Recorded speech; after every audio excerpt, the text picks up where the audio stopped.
Yukinari Sasaki is not an ordinary guy. He suffers from a bizarre condition. He has a fear of girls.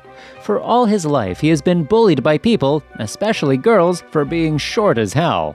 The poor guy has been targeted explicitly by girls and their bullying and hasn't been able to do anything about it. The fear has rooted so deep inside the boy that now, whenever a girl touches him, his body gets filled with rashes and he becomes extremely sick. Yep, life is not good to him at all. Back at home, Sasaki used to live with his parents, but one day his mom and dad just moved away to some random place, leaving him in charge of the house. In other words, they abandoned the poor guy. Since his house was now empty, the neighbor's daughter Kairi Kojima came to his house occasionally to check up on him and use the house like her own private property. One day, as Sasaki returned back to his home, he heads straight to the bathroom where he stumbles upon Kiri, just about to take a shower. The girl is pissed and starts berating Sasaki for being such a pervert. The poor guy was just beginning to explain to himself when suddenly the girl smashes her knees into his face, throwing the lad into the bathtub. The surroundings suddenly goes dark as Sasaki plunges into the bathtub and starts sinking. This bathtub is deeper than Joe Rogan's podcast, as Sasaki manages to recall all of his memories as he drowns slowly. Suddenly, his eyes open up and he gets up. However, the man is no longer in his bathroom. He had isekai'd somewhere. Where, you ask? Into the bathroom of another girl named Miharu.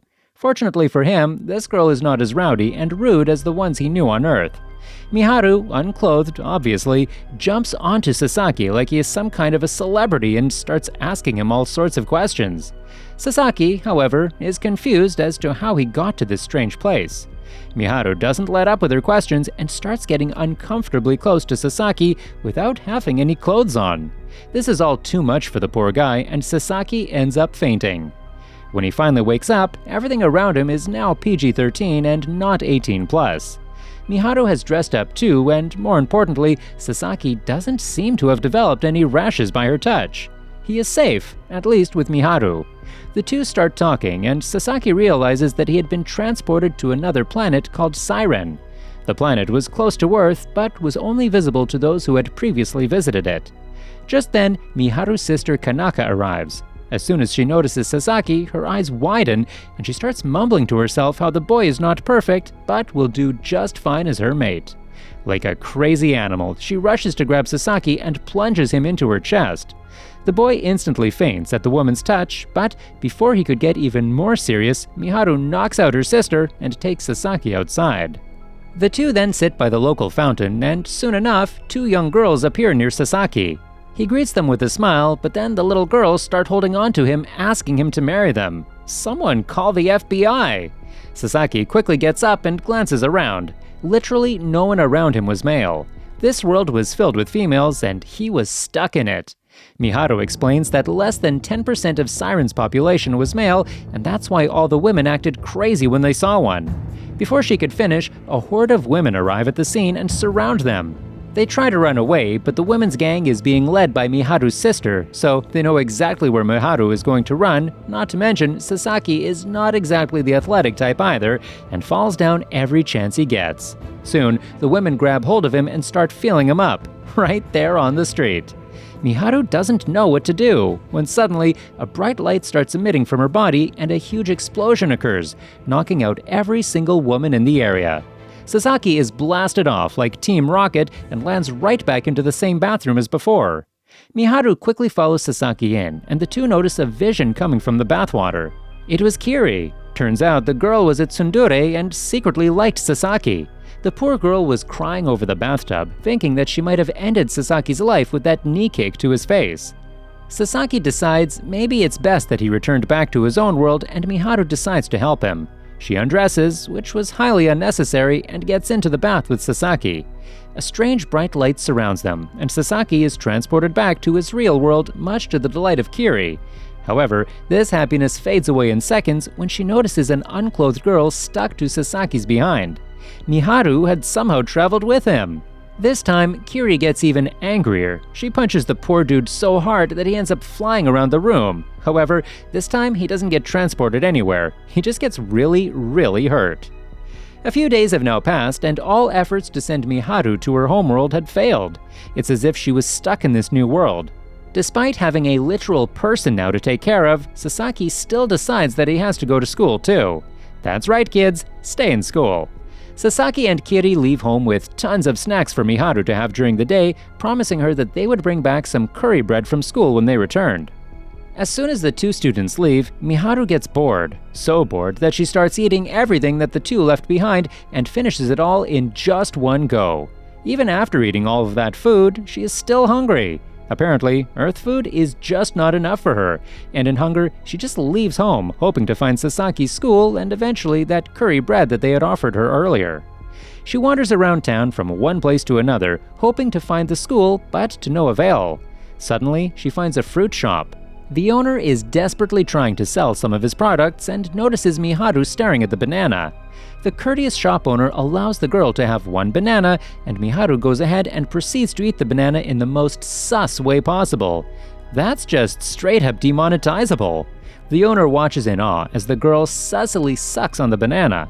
For some reason, the man remembers his days back when he was inspired to become a fruit shop owner and goes into a monologue, and by the time he is finished, Miharu is gone, and so is his entire stock of bananas. She must have been really hungry for some bananas, ha! Back at school, life is back to normal for Sasaki, and he is reverted back to his introverted, always bullied ways. And while there is Sasaki on one end of the spectrum, to the other end is a guy named Kazuharu. Kazuharu is a rich, spoiled brat who absolutely loves women and loves a lot of them. His love, however, is borderline, actually beyond borderline harassment. He takes every chance to fondle a girl's chest, especially Kiri's whenever he can. Not sure why he hasn't been expelled from school already. Kiri beats him up every time he tries to act sus, but still, every time the man gets up and tries his acts again. He doesn't know when it's time to give up when it comes to women. Just as Kiri breaks another window after slamming Kazuharu onto it, Miharu manages to track down the school.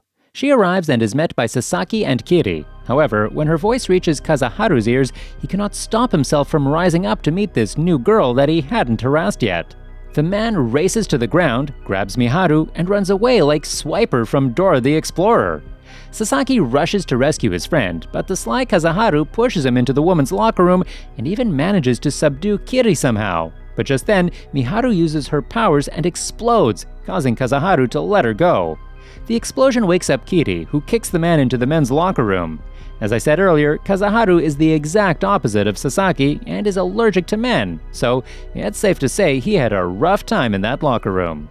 Somewhere on the Earth, probably Japan, a girl is taking a shower and listening to her daily horoscope. It tells her that she will meet her soulmate soon. Back at home, Kazuharu has managed to use his money to get Miharu admission into their school. He was probably planning some really bad things to do to her, but Miharu is glad that she can go to school. She wakes up Sasaki from his nightmare about being bullied by girls and calls him to breakfast. The food, however, is barely enough to keep Sasaki alive. While cooking, Miharu got a bit too hungry and ate his portion as well. After barely eating his fill, Sasaki, Miharu, and Kirei head to school. Sasaki accidentally bumps into the same lady listening to the horoscope from before. The girl, who is slightly younger than them, instantly believes that Sasaki is the love of her life. She grabs him instantly, giving the poor lad his allergies. As Sasaki faints, the girl goes on a monologue expressing her undying love for Sasaki. She just met the guy. Jeez. Taking the opportunity, Miharu and Kiri take Sasaki away. By the time the girl realizes that Sasaki is gone, it's too late.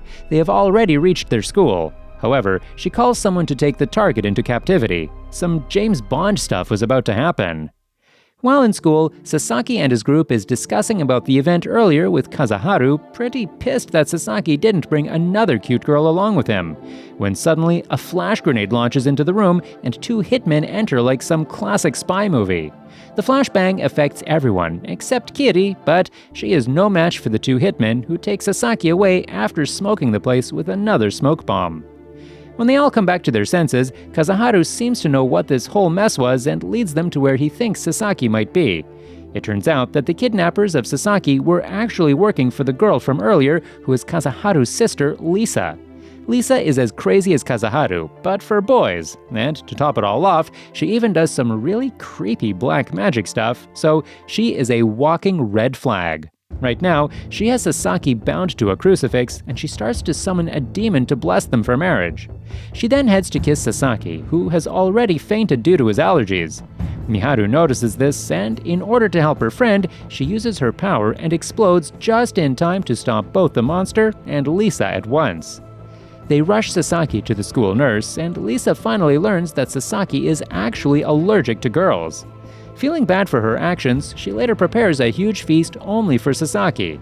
But, yet again, there is a hidden motive to it all. Yes, she does offer him a lot of food, but ultimately, to cure Sasaki of his fear of women, she starts offering herself to the lad. Talk about a twist in the tale. Sasaki is having none of that and runs away before things escalated even more. A few days later on a holiday, Korea has prepared a bento for Sasaki to impress him. As she leaves for Sasaki's place, she notices Miharu leaving in a limousine just outside her house. When she goes to check it with Sasaki, she finds him sulking on the floor after his only companion had left home. Miharu had left a note saying that she was going somewhere, but this was a bit too suspicious for them both. Her leaving in a limousine, however, only meant one thing: Kazuharu was responsible somehow. The two friends, fearing that Miharu would be harassed by the pervert, race to Kazuharu's massive mansion in the middle of the city. The house is spread across a massive land surrounded by a large grass puzzle. As soon as they reach outside, Kiri and Sasaki realize that Kazuharu was probably Jeff Bezos' son. That mansion was huge! Just as they reach the gate, a lady maid comes from inside and asks them what business they have there. Kiri lies and tells the maid that they are Kazuharu's friends and came there to meet him, but the maid instantly realizes her lie. She lets Kiri in, but Sasaki can't enter. The maid knows that Kazuharu, who is so allergic to men, would never make a male friend. Sasaki is adamant to get it and is in no mood to go back empty-handed, so he jumps a wall and enters the mansion's massive grass maze. On the other hand, Kirei is escorted into the mansion through an easy passage and is led up to Kazuharu's room, who is his usual self. He notices the bento and eats it like it's nothing, but the food is so bad that he gets food poisoning. However, the sly man turns this situation to his advantage as well and guilt-trips Kirei into acting as his nurse with a really low skirt, obviously. Elsewhere, the maze is not just proving difficult, but outright impossible to Sasaki, who is having trouble finding his way, but that wasn't his only problem. Kazuharu had two highly trained maids with guns to shoot down every male intruder in his house premises. Talk about taking precautions. Kirei, on the other hand, is frustrated at the constant demands of Kazuharu, who doesn't even seem to be sick. The man just wants her to dress in hot costumes as eye candy. Finally, she snaps, knocks him out, and runs away. After some trouble with one of the security women, some very, very sensual trouble, if you know what I mean, Kirei manages to find Mahiru, who turns out to be working part-time in the mansion. The poor girl was tricked, saying that she would be paid more when, in actuality, Kazuharu just wanted to molest her. The two girls somehow manage to escape the crazy mansion, while poor old Sasaki is still there trying to find a way out. Life doesn't seem to give this boy the peace he needs ever, does it? Because another girl has just been transported into Sasaki's bathroom. The next day, despite the weather forecast suggesting otherwise, it rains pretty heavily. So Mahiru and Kirei return home soaking wet. So the girls decide to have a shower together because, apparently, that's a thing in Japan. However, as soon as they enter the bathroom, they let out a wail. Sasaki rushes to help them out, but instead gets punched for trying to peep. Well, that's just how it is for men, I guess. Either way, despite being beat up, Sasaki gets up and helps the girl to the lysing room. She is still unconscious, so they wait for her to get back to her senses. When the girl finally wakes up, she has no recollection of who she is or why she is here. All she remembers is the time when her mother told her about her father being from Earth. One small fact about her, though, is that she fears men. It's not Miss Andy, she is just terrified of them. When Sasaki goes to help her out, she is very scared and tries to run away. Guess she was still in shock, but man, is she terrified. After a few broken dishes and a hell of a drama, the girls are finally able to calm her down and talk to her. Now, not sure if Kazuharu has installed hidden cameras and a mic into their house, but as soon as the new girl, Koyomi, opens her mouth, Kazuharu appears out of nowhere. Kirei tries to stop the man from being all weird with the new girl, but nothing can stop him, not even a knockout punch. Koyomi is absolutely terrified of this new weirdo and runs away, outside the house this time. Naturally, Kazuharu follows and the other guys as well follow the girl into the street. The chase is more furious than Van Diesel and his buddies, and Kazaharu goes through a lot of trouble to keep track of the girl. The mad lad jumps through a busy street chasing after the girl. Fortunately, Koyomi falls into a manhole, and this dazzles Kazaharu, making him lose track of her. Koyomi then wanders into town, finally sitting down next to a local fountain where Sasaki finds her. He calmly explains to her how she got here and tells her that he is trying to help her. Just as Koyomi starts warming up to Sasaki, Kazaharu shows up yet again. Man, this guy is sharp and too good when it comes to simping. This time though, Sasaki uses Kazaharu's weakness to his advantage. He touches the man, making him sick with rashes, and races away with Koyomi, but Kazaharu throws his umbrella to stop them. Just as Sasaki and Koyomi fall, the girl notices the pattern of rashes on Sasaki's neck, similar to the one on Miharu's head, and realizes why she was sent here from Seiren. As for Kazaharu, Kirei arrives and teaches him a lesson on etiquette. The next day, Koyomi is troubled. She had arrived in Earth for one reason, to bring Mahiru back to Seiren. Apparently, Kahara, Mahiru's sister, had filed a complaint about Mahiru going missing and was bothering the people in the police department so much that they sent Koyomi to personally bring back Mahiru. Only problem is that Koyomi has started to feel that her mission is going to make Mahiru very sad. She doesn't want to tell anyone about her plan and intends to head back alone. However, Sasaki has already figured it out and told Mahiru about it as well. Mahiru actually agrees to go back because she knows that her sister must be worried sick about her. However, with the return back to Earth unlikely, this was her last meeting with Sasaki. The two friends part ways in a gloomy way, and life goes back to how it was before Sasaki traveled to Seiren. Days go by, and Mahana finally starts to notice just how sad her sister is and finally lets her have her happiness and return back to Earth. However, she sends back Koyomi and another female chibi called Tomo with a special request, finding her a husband. Koyomi and Tomo return back to Earth with Miharu, who is glad to get back with Sasaki. They even bring back a baby seal from the world, which Miharu takes as a pet to eat later. They call him Ebi. Everyone is having a great time, but they have a new mission now of more importance: to find Mahana a husband, and fast. However, there is still the issue of Koyomi's fear of men. She is absolutely terrified of them, and to find a man, she has to interact with men to know how they are. The whole group heads out to a local gathering, what looks like the launch of a new motorcycle. As Tomo separates from them to find her own way of dealing with stuff, the girls decide to host the launch of the motorcycle themselves. Not sure if that is allowed or even legal, but they do it. The girls dressed up in thirst-driven costume and attract a lot of men to the place. However, as expected, a lot of them are incels and degenerates. Not sure what they expected. Tomo, on the other hand, manages to attract the attention of many men as well as a lost helpless child, but these men too are, well, not very good in their heads. These degenerates fight over each other to be the one to quote-unquote help Tomo.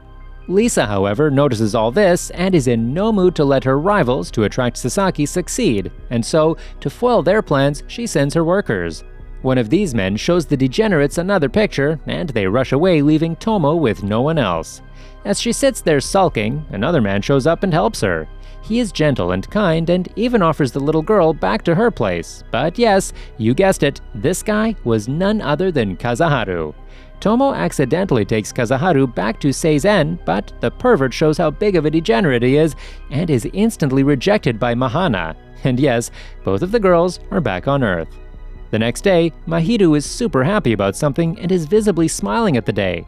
All the others in the room can't help but notice her happiness. They ask her what it is, and Mahiru explains that they were having chemistry lab today. The poor girl thought that they would be making some great chemical to eat. However, Sasaki quickly breaks her misconception and warns her not to eat any harmful chemicals in the lab. Sasaki personally vows to stop Mahiru to make any stupid food mistakes. However, in the lab, the very second that he takes his eyes off the girl, she ends up drinking an entire vial of alcohol. As soon as that happens, Mahiru gets the sneezes. She starts sneezing all over, and with each sneeze, the girl creates a clone of herself. The chain reaction of each of these clones sneezing creates Mahiru in the hundreds and thousands. Kazaharu is the only one ecstatic about this, but when he goes to grope one of the clones, she explodes. The clones were exploding as soon as anyone touched them. Sasaki and Kirei start looking for the real Mahiru to end this whole thing, but this is no easy task. There are literally hundreds and thousands of her. When another explosion occurs, Kirei and Sasaki are separated as the huge crowd of Mahirus are heading somewhere outside of school. Kazuharu and Kirei actually figure it out fast, but not fast enough. They race to the food market, but the entire street is already empty. The huge crowd of hungry clones. The two meet the same banana shopkeeper there who has lost his entire year's stock thanks to the hungry parade that just passed by. The shopkeeper tells them that the next stop for the mob must be the shopping mall. They race there and this time manage to get there on time and warn the people there to shut it all down. Soon, the horde of Mahirus reach the supermarket and no barricade can hold the hungry mob. They rush into the supermarket and along with them is Kazaru. The pervert manages to risk his own life and touches the girls left and right to destroy quite a few of them, but in order to deliver the final blow, the supermarket owners give him a banana costume, which attracts all the Mahirus towards him, causing a massive explosion, and the end of this shadow clone jutsu fiasco. The original Mahiru is later found by Sasaki nearby the local fountain, drunk and asleep, and he helps her back to their home. On their way back, they notice that a large banana statue of Kazuhara has now been established for dealing with the Avenger-level threat.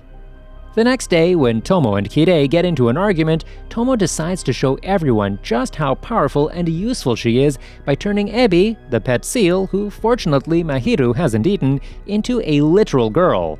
Once she is done flexing her powers are displayed, she tries to return Ebi back to its normal form, but the seal is just not ready to become, well, a seal.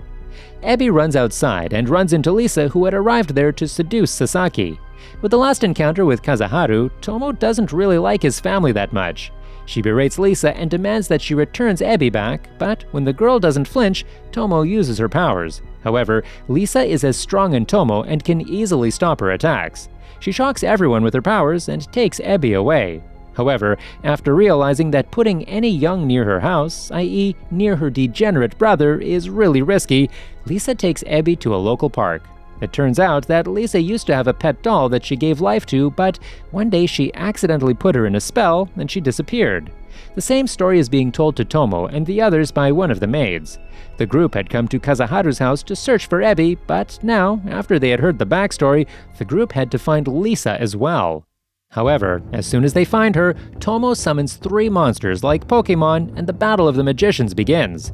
Lisa yet again is powerful like before, but this time it seems that she's being allowed to win.